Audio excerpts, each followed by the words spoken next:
Hello. I want to give you guys a brief peek into a new feature in Fracture 2.1, which hasn't been released yet, which is called the Fragment Designer, which, as the word suggests, allows you to design your fracture patterns. So what I have here is I have a very simple bomb setup, and I've created a take with a few fragments falling. Let me just take my take.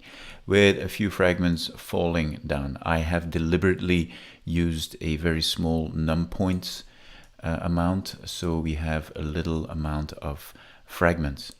So what happens a lot with Voronoi fracturing is that Voronoi results in a lot of the same size fragments, which looks a little bit artificial, which doesn't look real.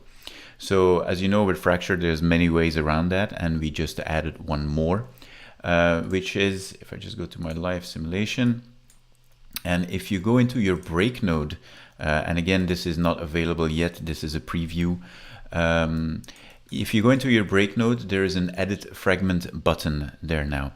And you can see here, you can see my fracture pattern, these lines, of course, or you could see them also if I go to this viewport, if I turn on randomize color.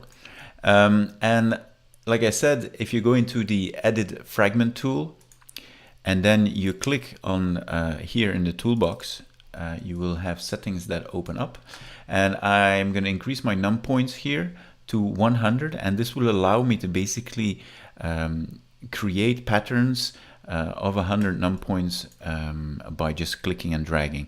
You will see that a sphere appears, and you can see here now I have created a custom fracture pattern. Obviously you can change this on the go, so let's say you want some bigger fragments a little bit more out here. There we go. And you can hold down shift, and then you will see the sphere will be red, and you can remove fracture, or you can remove fragments.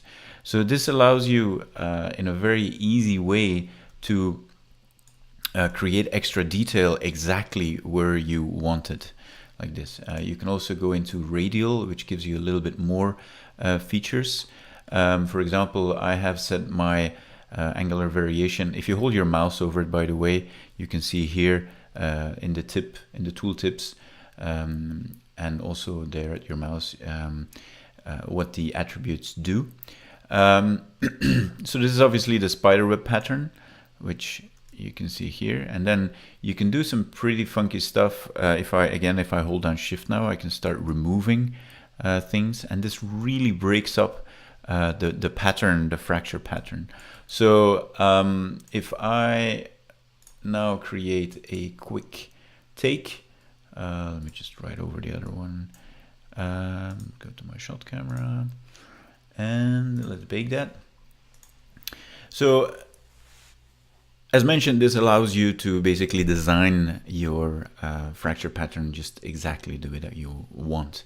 I will create another little tutorial which because it's also possible to do it with splinters, but I just wanted this to be a quick tutorial, and this one just with normal Voronoi fractures. Excuse me. So as you can see, also I added a little bit of displacement on the fragments. I highly advise you to look at the displacement tutorial if you don't know how to do that just yet. So there you go. As I said, a new feature in Fracture 2.1, which will be released very soon after some more rigorous beta testing. Thank you.